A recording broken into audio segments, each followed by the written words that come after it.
La région Auvergne-Rhône-Alpes vous présente Voyons voir.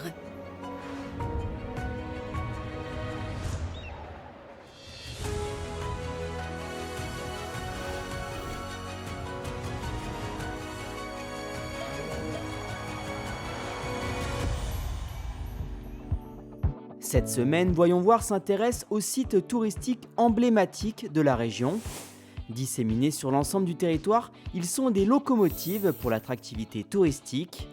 La région Auvergne-Rhône-Alpes a donc choisi de les accompagner à travers un soutien financier, mais aussi la création d'une mise en réseau afin qu'ensemble ils développent leur image et leur notoriété. Nous sommes allés à la découverte de l'un de ces sites en Haute-Savoie. Le Grand Parc d'Andilly s'adapte aux saisons et passe en mode féerie de Noël dès le mois d'octobre. Pour aller encore plus loin, ils ont même créé le hameau du Père Noël sur la commune de Saint-Blaise. Devenir l'un des sites touristiques emblématiques de la région a été une reconnaissance du travail accompli pour l'association. C'est très important moralement, sentimentalement de se dire on fait partie quand même maintenant des meilleurs et que notre travail est reconnu. C'est un beau travail entre sites parce que ça nous a appris à se connaître. On communique entre nous, on va se visiter les uns les autres, on partage des expériences, que ce soit pendant les rencontres 2 fois par an ou 3 fois par an, ou par des coups de téléphone parce qu'il y a une amicalité qui s'est mise en place. Donc l'expérience des uns sert aux autres et ça c'est formidable. Auvergne-Rhône-Alpes ambitionne de devenir la première destination européenne du tourisme durable. Créer des synergies entre ces sites permet entre autres d'améliorer l'accueil du public.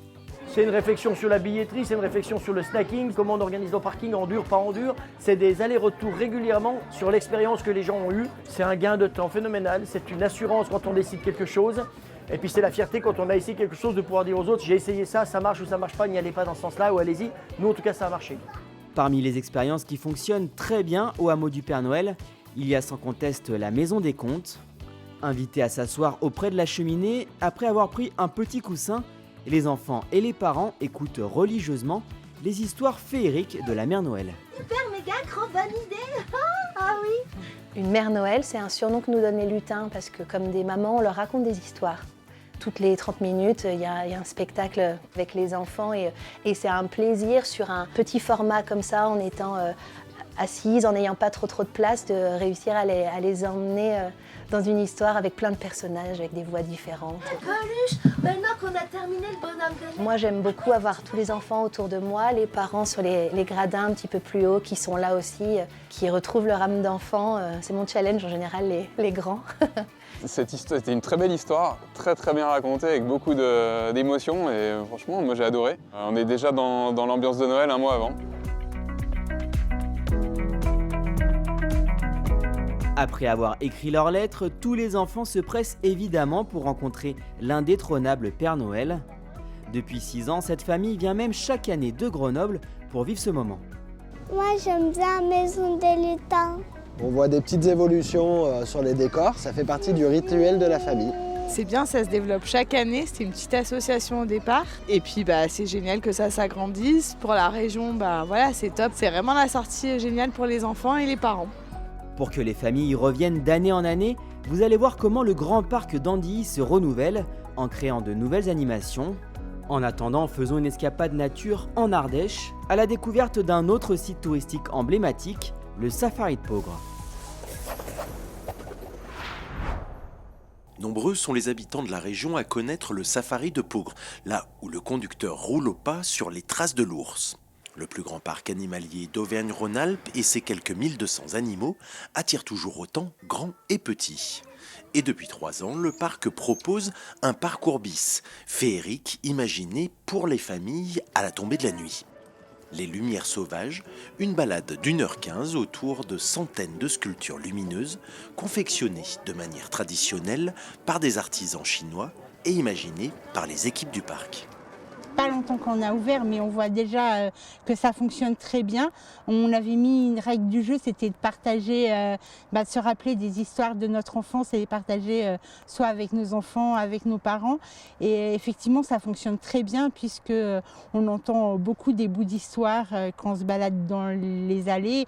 Et même, j'ai même entendu des grands-parents avec leurs petits-enfants réciter une fable de La Fontaine.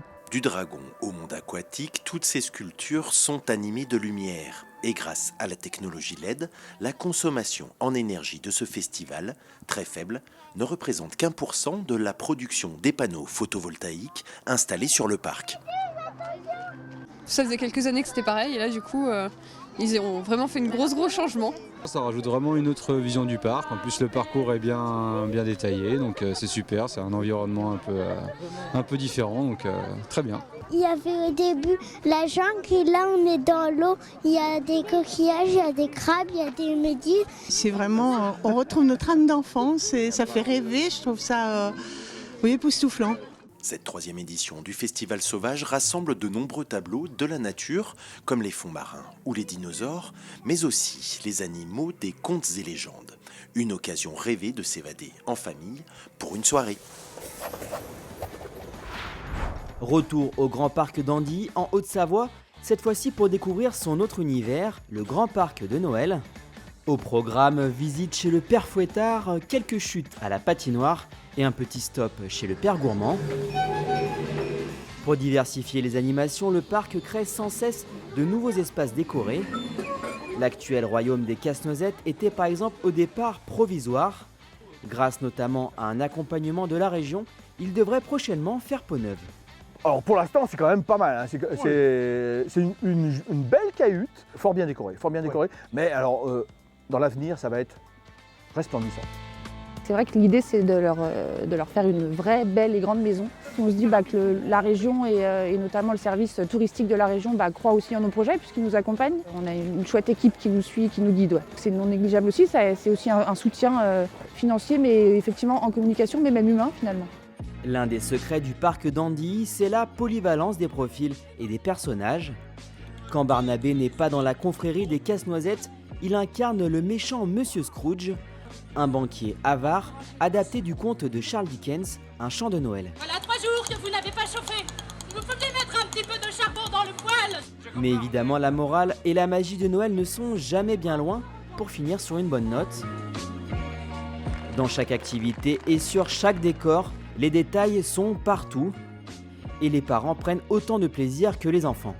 On est déjà venu il y a 2 ans et de voir les yeux de nos enfants briller, c'est toujours plaisant et nous on brille à travers eux.